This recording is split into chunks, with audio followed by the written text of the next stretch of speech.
જય જલારામ, જય શ્રી કૃષ્ણ. 3 પેઢીના વ્લોગમાં તમારું સ્વાગત છે. ચલો ફ્રેન્ડ્સ, આજે ગુરુવાર છે. જલારામ બાપાની પ્રસાદી માટે આપણે રવો બનાવી નાખી. જો આવામાં ઘી નાખ્યું, પછી આ રવો નાખ્યો. રવો શેકી લેવાનો છે.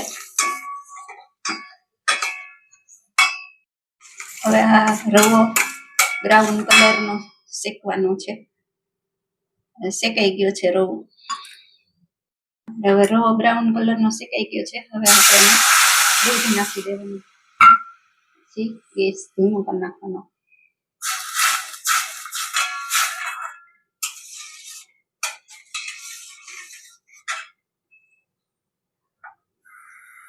થોડીક વાર ગેસ પાસ કરી નાખવાનો છે. હવે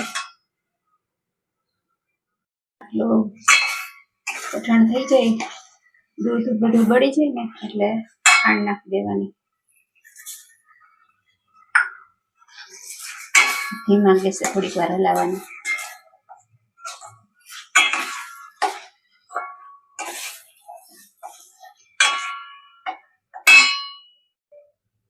આપણો રવો બની ગયો છે. હવે આ કાજુ બદામના પીસ કરી નાના નાના અને આપણે નાખી દીધા.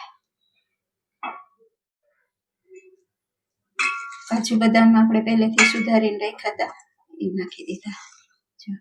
થોડાક કાજુ બદામ વધારે હોય ને તો ભાવે. કોઈને શીરો ન ભાવતો હોય ને તો આમાં થોડુંક વધારે પ્રમાણમાં કાજુ બદામ નાખીને તો ભાવે. બસ જો બની ગયો છે આપણો શીરો. જો ફ્રેન્ડ્સ, આપણો શીરો રેડી થઈ ગયો છે. એને એક પ્લેટમાં કાઢી લીધો છે.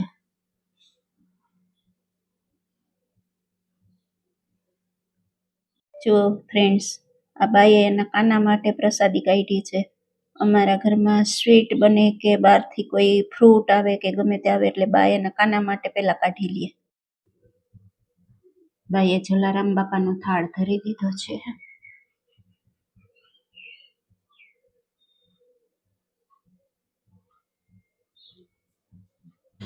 જો તમને અમારો વિડીયો ગમ્યો હોય તો લાઈક, શેર, સબસ્ક્રાઈબ કરવાનું ભૂલતા નહીં. Bye bye.